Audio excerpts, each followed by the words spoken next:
We've got Adam calling in from England who wants to talk about the design argument. Adam, you are on AXP with 3 people all at the same time that you don't want to talk to. Hi, welcome to AXP. Hello, Forrest. Hello. Hi, Armin and Seth. Hey. Tell us what you're calling about. Tell us a little bit about what you mean by the design arguments, because I know what that means to me, and it's Lord, it's frustrating. But I want to hear, maybe you have a different take on it. Okay, yeah. I've just called you to talk about the relationship between information and design, and the possibility of inferring God the Creator from that. What do you mean by information? Well, in order to have information, we have to have like the specification of certain values, and sure. Basically, I understand that there's quite a few disagreements about this notion of complexity and simplicity. So what I've basically called to say is that the basis for the claims I'm going to be making is a model of how design works, in which design is the relationship between minds and informational structures. So okay, obviously there's strong disagreements between whether complexity even implies the existence of a mind. But my position is that the conversation has been impeded by disputes over whether it is complexity or simplicity that implies design. But what I propose is that we have a model in which information vehicles and mind have a precise relationship, and that will allow the overcoming of those obstacles. Lay it on us. So are you asking me to give a definition of information? No, I just wanted to make sure I knew what you were talking about, because when people say information to me, a lot of the times they say, well, DNA is a code and that's information, and therefore information can only come from a mind, and therefore there must be a mind that forcibly coded the information into DNA, and that mind is God, and blah, blah, blah, blah, blah.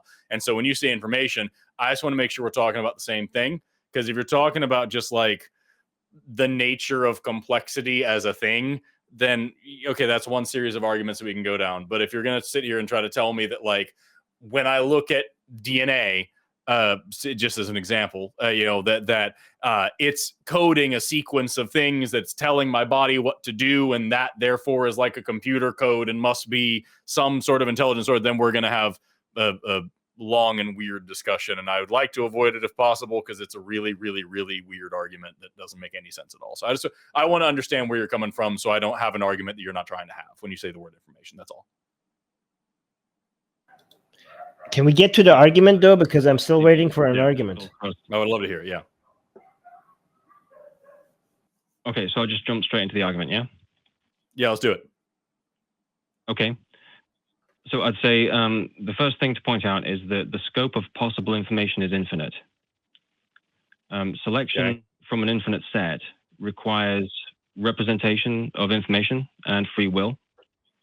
Only minds represent information and free will and have free will. The fourth point would be an inference. So if the universe consists of specific information, then it was selected from an infinite set. Point 5 would just be the universe consists of specific information, and then the conclusion would be, therefore, the universe was selected by a mind. And of course, that mind would fit the definition of God. Okay, so it's almost exactly what I was talking about, just not with DNA, but with literally everything. Is that what I'm getting?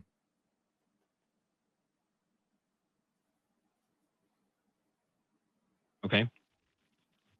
But is that what I'm hearing? Is that like the information is a thing, and therefore, in order for information to be selected for and processed and made into something useful, you need a mind, and that mind is God. Is that the long and short of it? It's exactly what I was saying. What is that? How do you a really lame? How do you define a mind? How do you define a mind? How do you define a mind? Something which can represent information and has free will.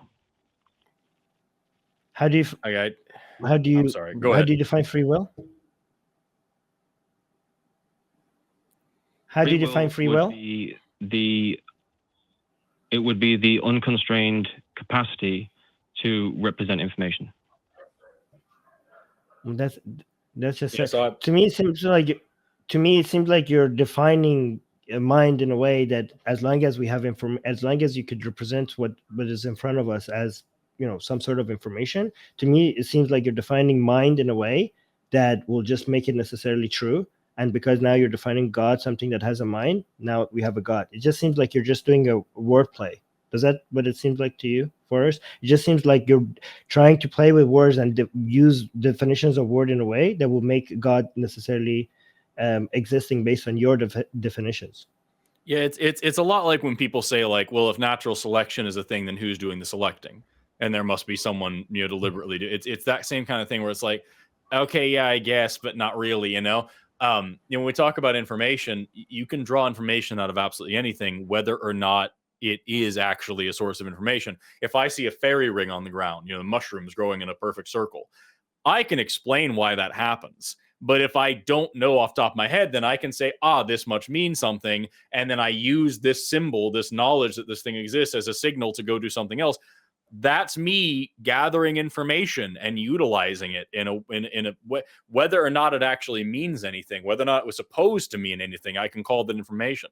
The sequence of amino acids making a protein is information. It's a set sequence of things, and the functional or the protein at the end would not be the same if these were to change. And so like you can call that information, but at the end of the day, any random assortment of amino acids is information in the same way, and it means just as much nothing. So like it sounds like what you're doing here is you're looking for patterns in nature, or really just anything, by the way you're talking about, anything existing in nature, and assigning it this value as information, quote, quote, and then saying, well, therefore there must be this mind out there that's assembling this in such a way that it functions and all that. And it's the same. Maybe I'm misunderstanding you, so correct me if I'm wrong, but it sounds to me like the exact same argument as the people who say like, well, the eye is so perfect that clearly somebody must have designed, or DNA is so perfect and you can't make random changes to computer code, therefore you can't make random changes to DNA. It's so perfect, and that's must have a designer, a coder, or whatever like that. It sounds the same way, just blown up to a cosmic level, and I don't really see the difference. So if I'm missing something, let me know. Okay, well, I'll respond to what you said first, and then I'll respond to Armin. So sure. In response to you, I think what you're talking about is interpretation. So of course, we can interpret patterns in a flawed way, but the mere fact that patterns consist of information is something which your interpretation still depends on. And so the examples that you gave of misreading natural signs and imputing some kind of semantics from the natural signs, those would all fall into the model that I'm proposing, which is what relates design and information. Right, but what about the things that don't require interpretation, like amino acids forming a protein? That doesn't require any interpretation. It just works because of chemistry. So like you could easily call that information as well. And it is something that, mechanisms in your cells that don't have brains or minds or anything like that are interpreting and functioning based on. So like, is that also information? If not, why not? Does that require a mind? If not, why not? Like, what are we actually talking about here? Well, when it comes to like natural substrates, we can of course use natural things to serve as the basis for like computation. So like we use computers, for example, which are just, you can say, well, a computer is just silicon and copper. It's just a bunch of moving parts, but we use that to interpret all sorts of different meanings from what's happening, even though what's happening on the inside is purely functional and doesn't need interpretation to work. We can superimpose our interpretation onto it, and you could basically do the same thing with biological moving parts, components. You could just that's kind of what say, for example, Stephen C. Meyer, who you've criticized, that's what the creationists are doing according to the atheists, right? So the creationists are looking at the biological components and then they're misinterpreting what it means. That's what I mean. Is it all right if I just respond to Armin? Yeah, by all means. Yes, go. No, before you do that, can you tell me what you mean by God? Before I do that, yeah, I just mean a mind which is omniscient and omnipotent. Okay, so you're using words like you. Go ahead. You respond to me before. Oh, sorry, okay. All right. Yeah. So you're asking me if I was just kind of doing like a play on definitions. So I've kind of like defining some relationship and then just concluding trivially that there's a mind. No, I wasn't doing it like what you're saying. Seems like more judgmental than what I made it. What I was saying. So you agree? We have these words like mind and free will, right? And do you agree that these are human-centric words, right? Like when we come up with these words to describe a human experiences, and then we went and look into nature and to see if there are other things like it that we are experiencing. Like this came from a human perspective. Look at the nature, right? So when it comes to a mind, we understood that we have a mind, and we it seemed to us like we have a mind and we have free will, and that's how we defined it because we had these things. So it's human centric. Do you agree with that? I'm not sure. I'd say that more or less everything's like that. So I'd say that we observe patterns which are objective, and then we can come up. That's not what I'm asking. That's not what I'm asking. I'm just saying, like, as humans, we came up with words, right? And these words, like free will and mind, are things that we think we have, and we define them with our experience of the universe in mind. The word mind and free will. Do you agree with that or not?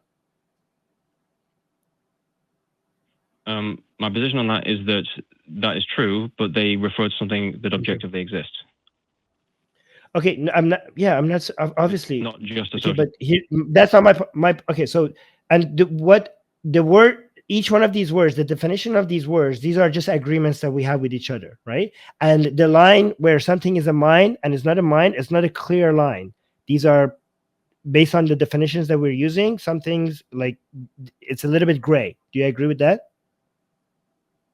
Free will, mind, these are words that are not like complete. It's not like math. It's not like numbers, right? These are just agreements that we have with each other as humans. And sometimes these lines go back and forth. Do you agree with that? No. You don't agree that the word like mind and free will, like people have different understanding of what these are, and the definitions can change from one person to another? Well, you don't agree with that? Yeah, I mean, it comes back to interpretation. Of course, people have different ideas, but that doesn't mean that they're all wrong or that they're all right. I didn't say they're all wrong or they're all right. I'm just saying, like, words are social constructs that we use as we come as a society, we come together and we decide what these words mean so that we could communicate with each other. And their lines are not as clear, and sometimes they move a bit. That's how words work, right? Yeah, but that doesn't mean that mine. Right. So now, something we can precise. I just said yes. You said yes. I'm not coming up with any other conclusions with this. So the word mind, given that the word mind and free will, given that these are human-centric, we can define them in a way that is limited to only humans, which is not very helpful. This word will not have that much of a utility if it was like that.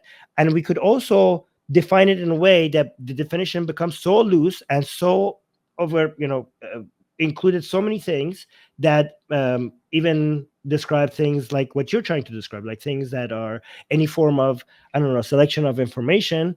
Any process of selection of information could also be called a mind. So when it comes to words, we try to come up with definitions of, for example, a definition for the word mind or free will that has the highest amount of utility. If it's too restrictive, it loses its utility. But it's also, if it's too inclusive, it will lose its utility as well. So when we look at the word mind, given that it's a human-centric, it's a description of something that is human-centric, we are basically looking into nature and calling things mind that is kind of close to what we are experiencing as humans as a mind.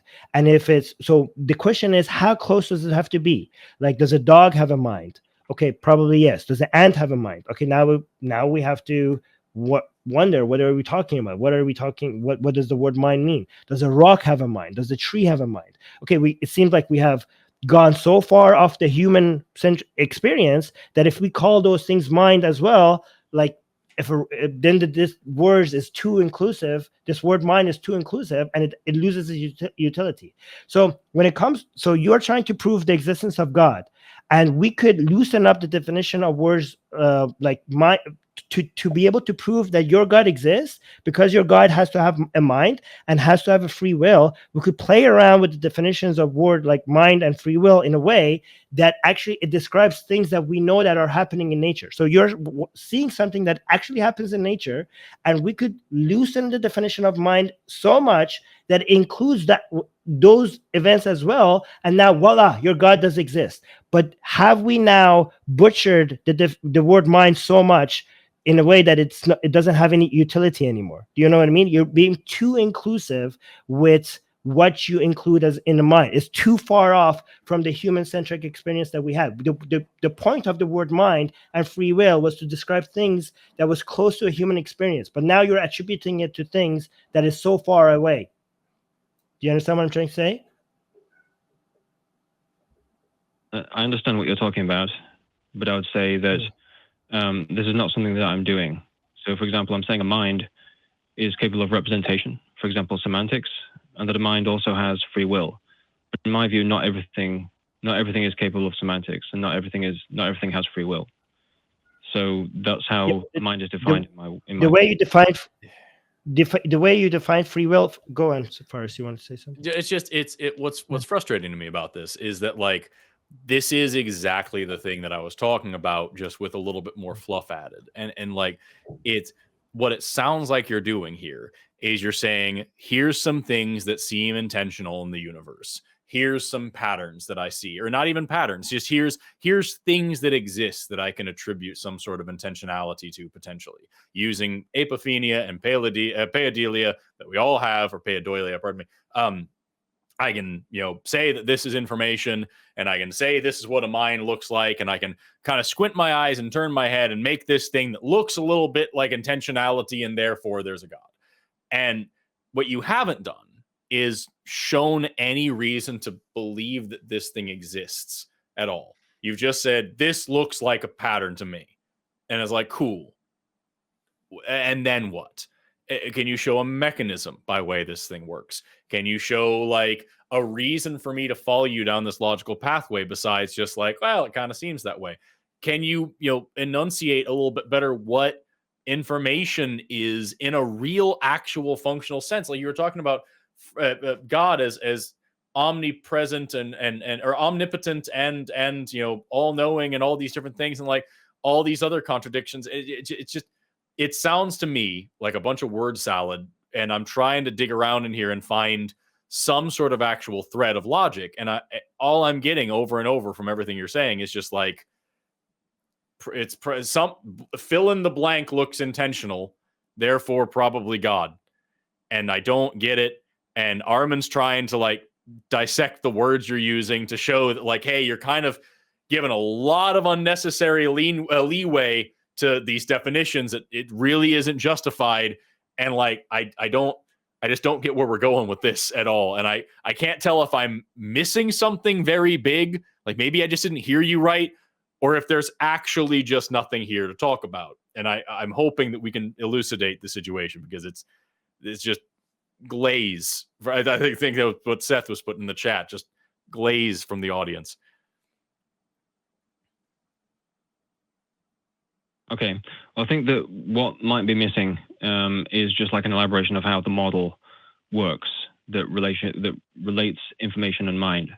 So it's not so much that I'm just looking at patterns and kind of concluding in a probabilistic way that maybe, that it seems like there's intentionality or something. The model consists of this key. One of the key ideas that it consists of was contributed by the intelligent design theorist William Dembski. Is this idea of specified information. So this is really pivotal to the design argument. And the only way that something can be specified from a range of possible values is if there's a mind present to do the selecting. So give me, I'm sorry to cut you off. I apologize, Adam. I know you just started speaking. I'm sorry. I know that's frustrating, but like, I feel like we're getting the same nowhere. Give me one example, one concrete example of information that needs to be selected for from infinite values that you're talking about. So, for example, just like a number. So that the set of numbers is infinite. Not a theoretical one. I mean, one in the real world that we're talking about. You said God has to choose from these infinite examples. What's one thing that you can point to right now and say, this is a thing that's in the universe that I can see and interact with, and this is a thing that was chosen by God to be this way. And here's all the other examples. Okay. So, for example, laws of physics. So if you take Einstein's mass energy equivalence, so everybody knows it, it's E equals mc squared. Mm-hmm. And okay, so the laws of physics could have been any other thing, but they are this exact way that allows for our universe to exist in the way that it does. Therefore, because they're not any other thing, God must have chosen this one possibility out of all the other possibilities. Is that a summary of what you're saying? Yes, missing a couple of points, but yes.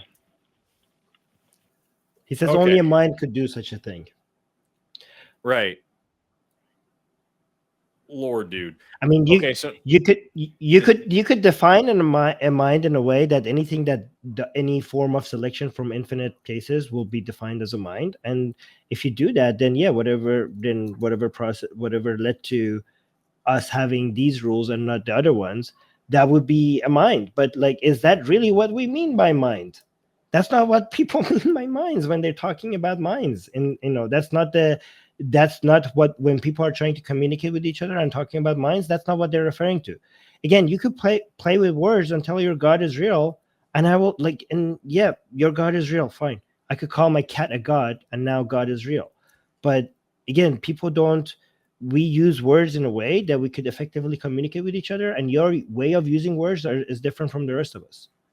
Well, and that's the thing, is like what you just described is just a fine-tuning argument. It's just like the universe is perfectly designed in such a way to allow for XYZ thing, for physics, for life, for whatever you pick your favorite. It's the same thing all the time, and because it's set up in exactly this way, and it could easily be any other thing, therefore God. It's the same argument that we get. We're like, oh well, if the earth was farther away or closer to the sun, then life wouldn't exist, and therefore God made the earth just like us. You've just expanded to the whole universe. The universe wouldn't exist if the laws of physics weren't in this way. Well, how do you know? I don't mean how do you know the laws of physics, because that's obvious. I mean, like, how do you know that other universes out there don't exist with different laws of physics, and that it makes sense in that universe because it's that universe? How do you know that this might not be the only way that the universe could possibly exist? So the fact that it does, it just has to be this way. How do you know that the laws of physics aren't some crazy transcending thing that are beyond time and space themselves, and that's what you call God now? Like, you're just picking like this one detail, and you're saying, all right, this is where I'm going to put my flag, and this is where God lives. And there's just no reason to do that. You're taking what we know about the universe, and you're saying, okay, this is how it is, but because of that, also, there's this bonus supernatural extra thing. And there's a dude who lives on a little throne out here in this magic world, and he made all the things we know. He made that happen because he's a space wizard and he can do that. And it's like, there's just no reason for it. You're just adding all of this extra baggage and dead weight to what we know about the universe in order to try to explain it, when you could just be learning it and trying to explain it. I just don't understand the purpose of what you're saying at all. I don't know, man. I'll leave my thoughts there because I feel like we've been talking about nothing for 25 minutes. It wouldn't necessarily tell you that there are no other.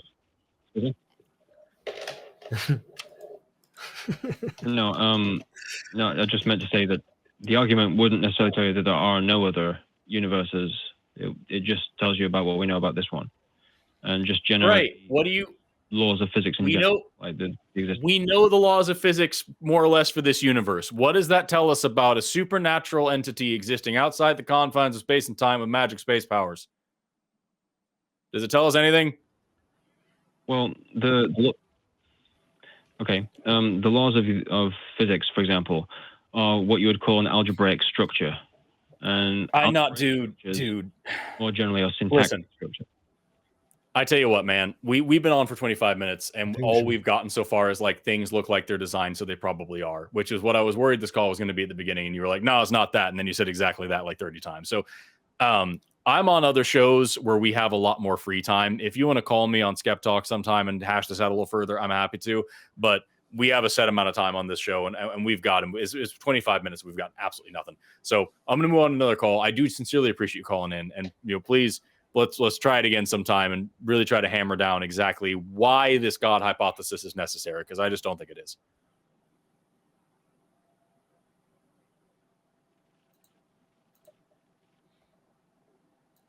All right. What a roller coaster it's been. I'm not trying to be disrespectful, but when I heard William Dembski, and I'm a guy, I just narrated the audiobook of Dr. Abby Hafer. She's a zoologist and human anatomy professor and author of a book called The Not So Intelligent Designer, where she's going through all of this supposed intelligent design. And there's a lot of that sort of lots of information, complexity, etc. And she goes through and dismantles some of the big things that are just poorly. If they were designed, somebody's called a manager. And I'm actually touring with a speech throughout the country and in Canada this year called Seth Andrews versus God. Who is the better intelligent designer? Because I could do a hell of a lot better than Yahweh, or beyond that. He said omniscient and omnipotent or omnipotent. And invoking Dembski makes me think he had a specific God with a proper name in mind, which is what happens. Mm-hmm. They start with the nebulous deistic watchmaker, first cause prime mover, and then they take the chasm-sized leap into their pet deity. But I think to myself, all right, well, right now we're just talking about a deistic, uninvolved, like you just set the thing, you spun it, you let it go. Well, I'm not interested in that because it's not interested in me. And if it is trying to be personal or trying to prove itself through design, then I want to know about some stuff. I want to know about blind creatures with eyes and deaf creatures with ears and nipples on men and wisdom teeth and the appendix and a son that gives us cancer and, degenerating eyesight. What is it? Dembski and Ken Ham and Stephen, I don't know if Stephen Meyer does. They all wear prescription eyeglasses for vision correction. You know what I'm saying? I mean, these people who are telling me that the eye is perfectly designed have to have science come in to intervene so they can freaking see. So I heard a lot of that going on. But if you're talking about design by the omnipotent and omniscient, he's going to have to do a whole lot better. That to me nullifies the argument right off the bat. Poor design, if it's designed, somebody call the manager and I'm going to issue a complaint kind of thing. So yeah, it's just really, it's so frustrating to like, hey, this call isn't about this, is it? No, it's actually about exactly that. Let's talk for 25 minutes. Oh, I had a guy on my show like years ago, and he's like, he actually said these words. He said, I have an argument for God I'm sure your listeners have never heard. And you and I are already going, oh, yeah, good luck with that.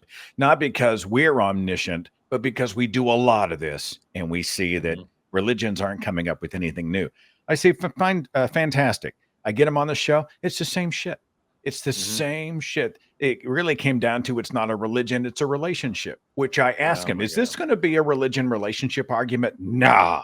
And then, 2 hours later, that's all he had. It was so frustrating.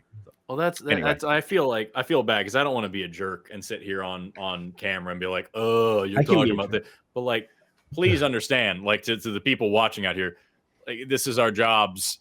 And that exact argument in thankfully so many fewer words has been presented 10 bazillion times, and it makes a weird as much balance no too. sense. You want to serve the caller, but at the same time you're also serving a much wider audience, and we weren't even in the esoteric at that point. This was like a Deepak Chopra. We had gone off into the metaphorical substrate, and we're wandering out in the cosmic lobster bisque.